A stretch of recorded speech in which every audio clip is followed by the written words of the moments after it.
যে আমলের কারণে কাঠুরিয়ার স্ত্রী ফাতেমা রাদিয়াল্লাহু তাআলা আনহার আগে জান্নাতের মেহমান হবে। কাঠুরিয়ার স্ত্রী কি এমন আমল করেছে রে ভাই? কাঠুরিয়ার স্ত্রী কি এমন আমল করেছে যার কারণে ফাতেমার আগে জান্নাতের মেহমান হয়ে যাবে? একবার মায়ার নবী রাহমাতুল লিল আলামিন ফাতেমার বাড়িতে গেলেন, গিয়া বললেন, ও ফাতেমা, তোমাকে আজকে আমি একটি সুসংবাদ জানায় দিব, তোমার জন্য একটা সুসংবাদ। ফাতেমা বলেন, ও আব্বাজান, আপনি আমাকে কি সুসংবাদ দিবেন? মায়ার নবী এইবার ফাতেমাকে বলে, ও ফাতেমা, তোমার সুসংবাদটা শুনে আমি নবী নিজেই খুশি। তোমার এই সুসংবাদটা শুনে আমি নবী নিজেই খুশি হয়েছি। ফাতেমা বলে, ও আব্বাজান, কি সুসংবাদ আপনি আমাকে দিবেন? এইবার আল্লাহর নবী বলেন, ও ফাতেমা, তোমাকে আল্লাহ পাক রব্বুল আলামিন খাতুনে জান্নাত বানাইছেন, অর্থাৎ জান্নাতি নারীদের সর্দারনি তুমি হবে। ফাতেমা নিজেও অনেক খুশি হয়ে গেলেন যখন আল্লাহ পাক রব্বুল আলামিন তিনাকে খাতুনে জান্নাত আল্লাহ পাক রব্বুল আলামিন বানাইলেন। ফাতেমা এবার খুশিতে অবাক হয়ে গেলেন।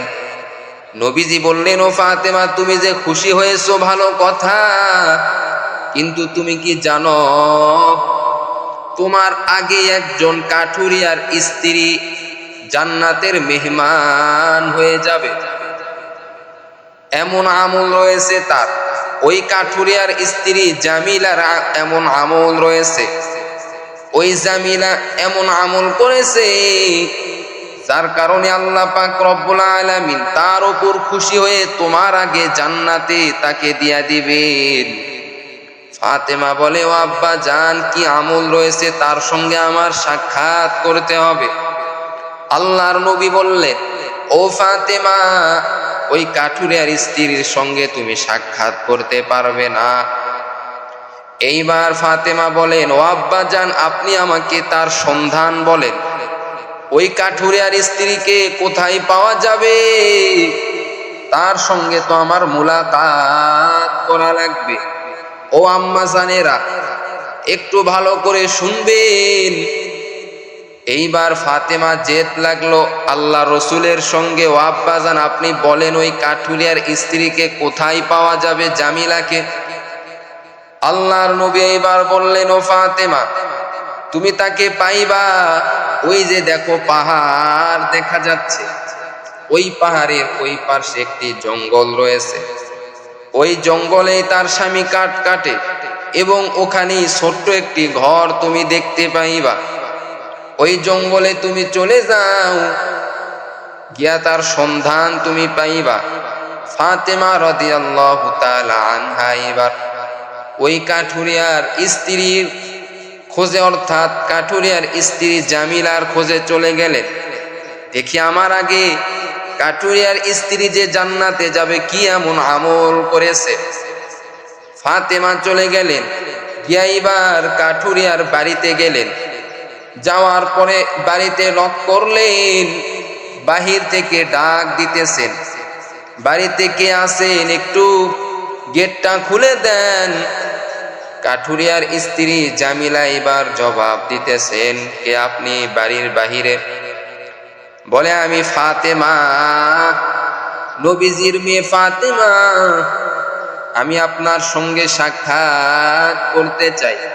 কাঠুরিয়ার স্ত্রীর জবাব দেয়, আপনি নবীজির মেয়ে ফাতেমা, আমি হলাম নবীজির মেয়ে ফাতেমা, আপনি গেটটা খুলে দেন, আমি আপনার সঙ্গে সাক্ষাৎ করতে চাই। আপনি কি এমন আমল করেন যার কারণে আপনি আমার আগে জান্নাতে যাবেন? এইবার এই কাঠুরিয়ার স্ত্রী বলে, ও ফাতেমা, আমি যে তোমার জন্য গেটটা খুলে দিব, কিন্তু আমার স্বামীর থেকে তো আমি অনুমতি নেই নাই। আমার স্বামীর কাছ থেকে যদি আমি অনুমতি না নেই, তাহলে আল্লাহর কাছে আমি কি জবাব দিব? যদিও তুমি মহিলা মানুষ, মেয়ে মানুষ, তোমার সঙ্গে আমার সাক্ষাৎ করা জায়েজ আছে, কিন্তু আমার স্বামীর থেকে তো আমার অনুমতি নিতে হবে। অনুমতি ছাড়া তোমার সঙ্গে আমি সাক্ষাৎ করতে পারবো না, তুমি বাড়িতে ফিরে যাও। আগে আমার স্বামীর থেকে আমি অনুমতি নেই, তোমার সঙ্গে সাক্ষাৎ করার অনুমতি আমি নেই। এইবার পরের দিন ফাতেমা রাদিয়াল্লাহু তাআলা আনহা এইবার চলে গেলেন। সঙ্গে সঙ্গে পরের দিন আবার কাঠুরিয়ার বাড়িতে আসবেন। ফাতেমার ছোট্ট সন্তান হোসাইন কান্নাকাটি শুরু করে দিল। হোসাইন এমন ভাবে কান্না শুরু করেছে, ও মা তুমি কোথায় যাও, আমাকে তুমি নিয়ে যাও তোমার সঙ্গে, আমিও তোমার সঙ্গে যাব। ফাতেমা বলে, ঠিক আছে বাবা চলো, আমি কাঠুরিয়ার স্ত্রীর কাছে আমি যাইব, তার সঙ্গে দেখা করতে হবে আমার। হোসাইনকে এবার সঙ্গে নিয়ে চলে গেলেন। আবার বাড়িতে নক করলেন। কাঠুরিয়ার স্ত্রী এইবার বলে, কে আপনি? বলে, আমি নবীর মেয়ে ফাতেমা। বলে, আপনার সঙ্গে কে রয়েছে? বলে, আমার সঙ্গে ছোট্ট সন্তান হোসাইন রয়েছে। বলে, আপনার সঙ্গে আমি সাক্ষাৎ করতে পারবো না, কারণ আমার স্বামীর থেকে শুধুমাত্র আপনার সঙ্গে মুলাকাতের অনুমতি নিয়েছি, কিন্তু আপনার সঙ্গে যেই সন্তান রয়েছে হোসাইন, তার অনুমতি তো আমি নেই নাই। তার সঙ্গে সাক্ষাৎ করারও অনুমতি আমার স্বামীর থেকে নিতে হবে। ও আম্মা জানেরা একটু শোনো। এইবার ওই কাঠুরিয়ার স্ত্রী জামিলা বলে, ও ফাতেমা তুমি চলে যাও, ওই সন্তানকে নিয়ে চলে যাও। আজকে রাত্রে আমি তোমার সন্তানের অনুমতি আবার নিব, পরের দিকালকে তুমি আসবে আবার। ফাতেমা এবার চলে গেলে, হোসাইনকে নিয়ে চলে গেলেন। এইবার পরের দিন আবার ফাতেমা রাদিয়াল্লাহু তাআলা আনহা হুসাইন রাদিয়াল্লাহু তাআলা আনহুকে নিয়ে আসবেন। ওই সময় হাসান রাদিয়াল্লাহু তাআলা আনহু কান্না শুরু করে দিলেন।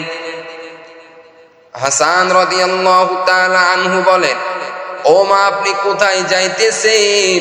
আমিও আপনার সঙ্গে যাব, হুসাইনের সঙ্গে আমিও যাব। এইবার ফাতেমা বলে, চলো আমরা তিনজন কাঠুরিয়ার বাড়িতে যাব।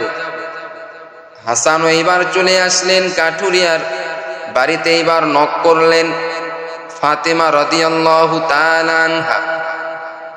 এইবার নক করার পর কাঠুরিয়ার স্ত্রী জামিলা বলে, কে আপনি নক করলেন? বলে, আমি হলাম ফাতেমা, তোমার সঙ্গে সাক্ষাৎ করার জন্য আমি এসেছি। বলে, সঙ্গে কারা কারা আছে? বলে, আমার দুইটা সন্তান হাসান এবং হুসাইন আমার সঙ্গে রয়েছে। বলে, আপনার সঙ্গে দেখা করার অনুমতি নিয়েছি, হুসাইনের সঙ্গে দেখা করার অনুমতি নিয়েছি, কিন্তু হাসানের সঙ্গে দেখা করার অনুমতি আমার স্বামীর থেকে আমি নেই নাই, অতএব আপনি চলে যান। এরে আল্লাহর বান্দা ফাতেমা এবার বলে, ও আল্লাহর বান্দি জামিলা, এজন্যই তো আল্লাহ আমার আগে তোমাকে জান্নাতের মেহমান বানায় দিবে। কারণ হলো তুমি স্বামীকে এতটাই মানো, এতটাই খেদমত করো স্বামীর অনুমতি ছাড়া তুমি কাজ করো না। এজন্যই তো আমার সব থেকে বড় সাথী, জান্নাতের সাথী তুমি হবে জামিলা। ওরে আল্লাহর বান্দা, ও আল্লাহর বান্দি, আজকে যদি প্রত্যেকটা মা বোনেরা যদি স্বামীর কথা মতো চলতো, স্বামীর আদেশ যদি মানত, স্বামীর খেদমত যদি করত, প্রত্যেকটা মানুষেরা, প্রত্যেকটা নারীরা জান্নাতের মেহমান হয়ে যাইত এবং ওই ফাতেমার সঙ্গে থাকার সৌভাগ্য অর্জন করত। কিন্তু দুঃখের সাথে বলতে হয়, আজকে নারীরা স্বামীকে মানে না, স্বামীর কথা মতো চলে না। এজন্য আজকে এই সমাজটা ধ্বংসের পথে যাইতেছে। এরে আম্মা জানেরা, অনুরোধ করে বলবো, দুনিয়ার বুকে যতদিন থাকো, জান্নাত যদি তুমি পাইতে চাও, স্বামীর খেদমত ছাড়া জান্নাত পাওয়া যাবে না। যেমন স্বামীর খেদমত করেছে কাঠুরিয়ার স্ত্রী জামিলা, যার কারণে আল্লাহ পাক রব্বুল আলামিন ওই ফাতেমার সঙ্গে জান্নাতে দিবেন এবং ফাতেমার সাথী হবেন, ফাতেমার আগে জান্নাতে যাবেন শুধুমাত্র স্বামীর খেদমত করার কারণে। এজন্য ও আম্মা জানেরা স্বামীর খেদমত করে চলেন।